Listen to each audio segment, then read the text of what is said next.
Now that big boy Jiren is announced, I think it's pretty safe to assume that the EZAs for SDR Topo as well as AGL Dispo are on their way. I say it's safe to assume, but when it comes to Global Dokkan, you really never know. So let's hop straight into this EZA information. We're going to look at both the units, the EZA itself, and what units you should bring in order to ensure your victory. So SDR Topo first, I'll go over what he does before his EZA, point out his flaws, and then we'll look at what he does after his EZA. So right now, all types T, key 2, I don't know why I said T, key 2 and 70% to all stats is not that bad of a leader skill, to be honest. Super attack, causes supreme damage to enemy and raises allies attack by 25% for one turn. This is very solid. Passive skill, all allies attack and defense plus 35% and all enemies defense minus 50%. So this guy is a very, very solid support. The one issue with him, and the big issue I would say, is that he doesn't give himself any attack and defense before his EZA, right? No attack and defense. So what happens here is that the enemies, like this guy gets hit pretty hard, right? He does increase all allies attack by 25%. He does reduce damage, defense by 50% for all enemies, which is huge, and then gives all enemies attack and defense plus 35%. So he makes his allies on the field obviously very, very, very strong defensively and offensively, and then makes it so that the enemy takes more damage, but he doesn't have any attack and defense before his EZA, which makes him very, very, very fragile. And then he got his EZA, so he gives all types key 3 and 80% to stats, which is very solid. Causes supreme damage to enemy and raises allies attack by 30% for one turn, which is huge. Talk about that in just a second.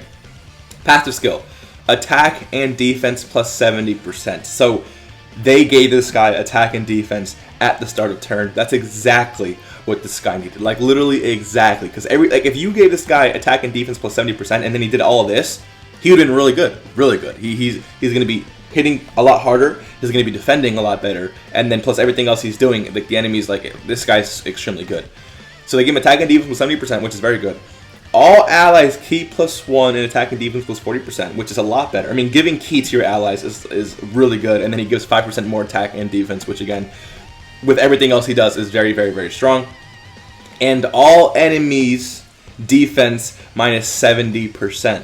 So keep this in. Okay, so all enemies defense minus 70%.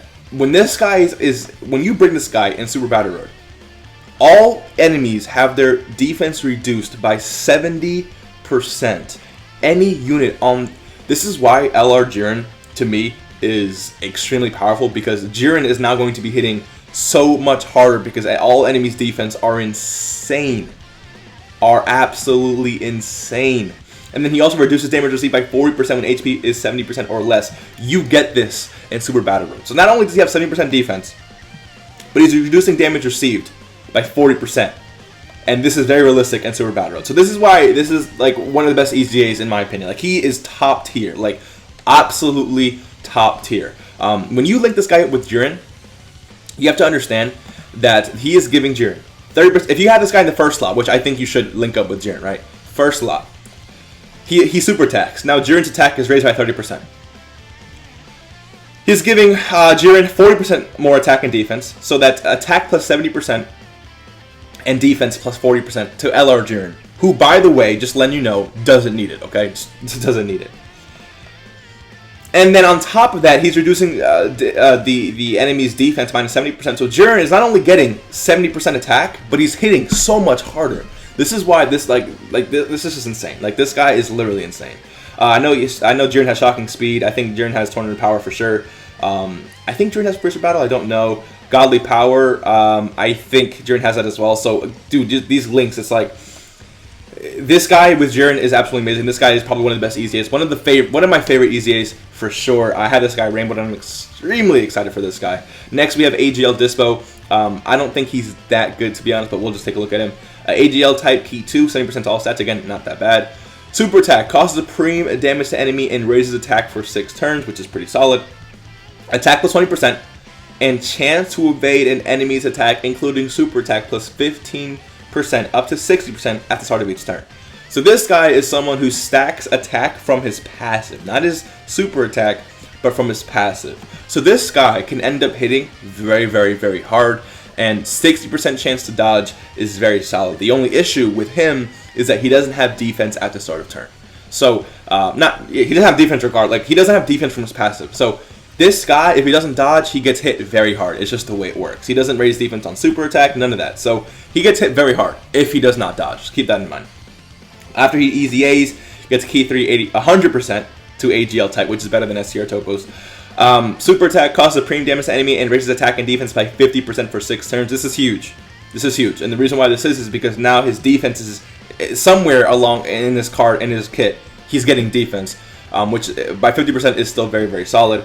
Passive skill, attack plus 20%, and chance of evading enemy attack, including super attack, plus 20% up to 60% at the start of each turn, plus an additional attack plus 20% within the same turn after evading an attack. So this guy, in my opinion, didn't get better.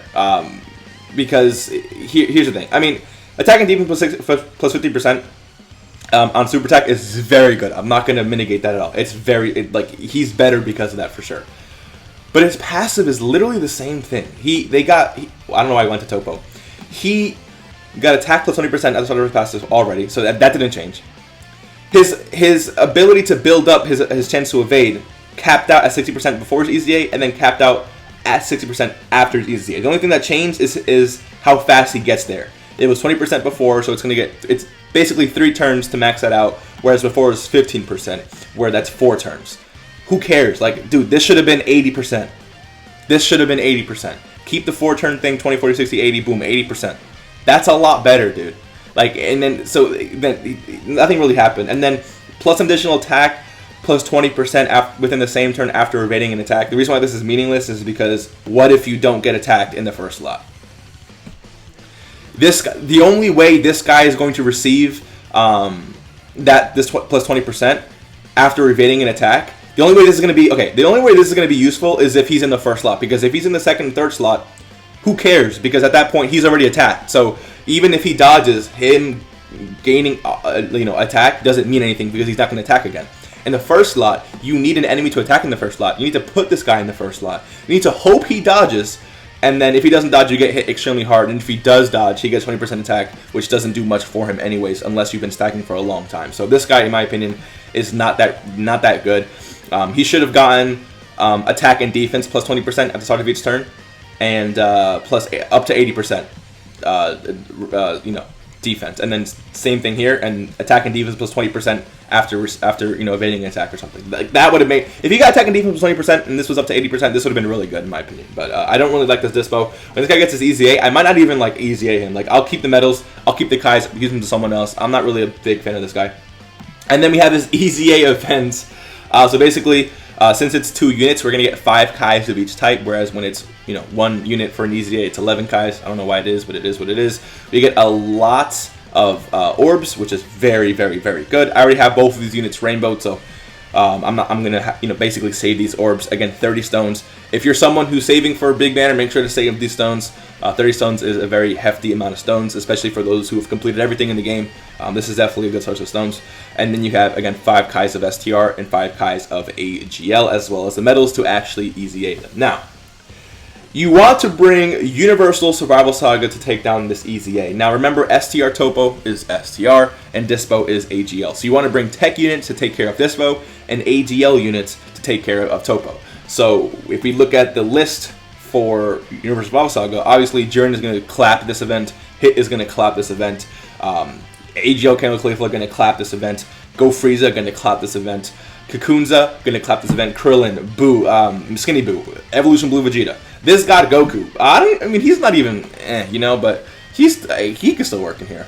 Caulifla gonna clap this event. AGL, not AGL. Tech Caulifla's gonna dodge every single attack anyways. Tech 17 and 18, I have them both rainbow. They're gonna be very good in here. I bet if you have this guy rainbow, the Tech Super Saiyan 2 Kava, he's gonna be good in here as well. You want to bring AGL and Tech units, a mix of them. Now, if you don't have AGL and Tech units for Universal Survival Saga, then you might want to bring AGL and Tech units for super class AGL and Tech units. That's going to be your best bet to take down this EZA. But again, since this category is literally broken, you can basically rock like a physical and STR team and still take down this EZA. It might take you a little bit longer because I bet STR Top was pretty tanky towards the end of his EZA, so having physical units really do damage to him might not be the best. And then STR units taking on against, you know, Dispo may not be the best either, right? So I'm pretty sure that these units are still going to work in here, but don't expect them to really be too crazy. I mean, you still have LRUI Goku, who I'm probably going to bring anyways, just because I really love using him. But his chance to dodge is going to help out a lot in there as well. If you have LRUI Goku, make sure to bring him, because if you're someone who struggles with this category, him dodging attacks, which, you know, could happen, could not happen, will definitely save you in the long run. But this category, if you guys have been playing for any amount of time, and you have some of these units, make sure to start working on them right now, because it's easy as dropping very soon, or at least it should be. Alright, if you guys enjoyed today's video, hit that like button, subscribe if you are new, and I will see you in the next one. Peace.